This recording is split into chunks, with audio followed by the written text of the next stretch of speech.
Fall and winter weather get here, you might think bicycling season is over. It's not. Winter bicycling can actually be quite rewarding if you are prepared. That is the key to it. You got to dress well, ride well. Sports Systems General Manager Jerry Shear is here to talk with us about riding in the winter. Jerry, welcome back. It's good to see you. Good to be here as always. I love the jacket. We're going to talk about clothing and being visible in just a little bit. But first, I want to talk about a kind of bike. You ride these things an awful lot. They're great for the wintertime. A cyclocross bike. You brought one in. What is this kind of cyclocross thing? It looks like a road bike, but you can ride it off-road? Exactly. Now, this particular one that's here is set up more as a commuter. So it kind of looks like a road bike, but if you notice, the tires are a little fatter than a regular road bike. They got a little more grip on them? A little more grip, you know, and in the winter, the roadways and the bike paths get a lot of crud on them, you know, sand and salt and that sort of stuff. So the fatter tire is a little more secure, a little more comfortable. It also has disc brakes, so the brakes are less effective. It does, yeah, okay. You know, rim brakes will get affected by moisture and that sort of stuff, so better braking, but it gives you an opportunity to train and ride in the winter on a more secure platform. Without a doubt, and I checked the price. That's actually not that bad. What, $1,100, $1,200 for that Kona? Not bad at all for a really quality bike. Absolutely. Oh, okay, so that's the bike, and you can ride a lot of different kinds of bikes in the winter. The other thing you want to do is you want to be seen. Exactly. Lights are important. It gets dark so darn early these days. You brought some lights to show us different kinds of things that folks can buy. So here's, first of all, most of us use rechargeable lights for a couple of reasons. One, they're a lot brighter. Yep, okay. And number two, it obviously saves the landfill from batteries.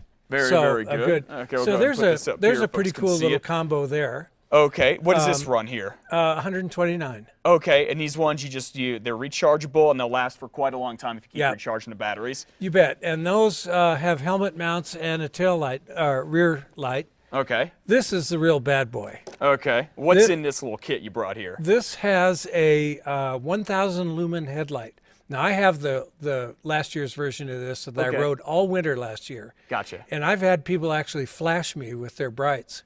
Because it is so bright. Because it is so bright. Hey, at least they see you and they notice you. That's the goal, right? That is absolutely the goal. Okay. Most of us at the shop that ride all winter long really believe in some serious lighting. Okay. How much does something like this run? $329. $329, and this will last you forever. Yeah. Okay. Yeah, awesome light. Okay. After you're lit up, you also want to make sure, like, wear a jacket like you're wearing or get one of these vests. These are really, really cheap, too. And again, just you want to let people know you're out there, right? Right.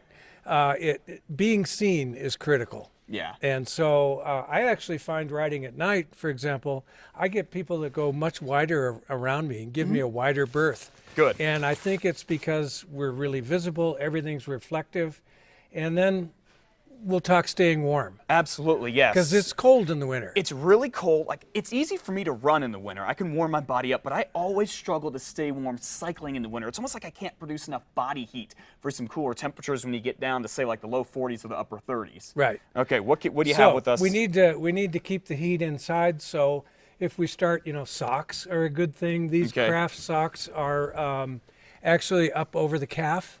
So they're like a ski sock, only they're specific for cycling. Okay, these are pretty thick. They're wool, $35, not bad there. Yeah, these are our wool socks here. Here's an interesting sock here.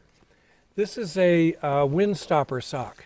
Okay. So you see that? Actually, you can put that on over a regular sock, and it blocks the wind. Gotcha, because a lot of people, you wear cycling shoes, they're not the thickest thing, and they have a lot of vents in them. The wind cuts right through them. Right through them. Yeah. So if it gets really cold, you can put a bootie on. Oh, okay, you put that on the outside of your shoe? Yeah, and these booties are all these little bits are reflective. Oh, okay. So real quick, tights are extremely important. Your legs freeze when you ride. There's some thin ones, there are some thick ones. Right. They range in price. There's sunglasses you want to wear in the winter. There's gear as well. These are photochromatic, so at night they're almost clear. Oh, so you don't have to change your lenses. There you go. And then during the day, they shade for you. Get more information from New Mexico Sports Systems at our website. More gear, tons of stuff there. Everything you need to ride in the winter. Right. Jerry, good to see you. Go to CASET.com and stick around. Jerry's going to talk about a great fundraiser you all are doing with Animal Humane this weekend. We are. Okay.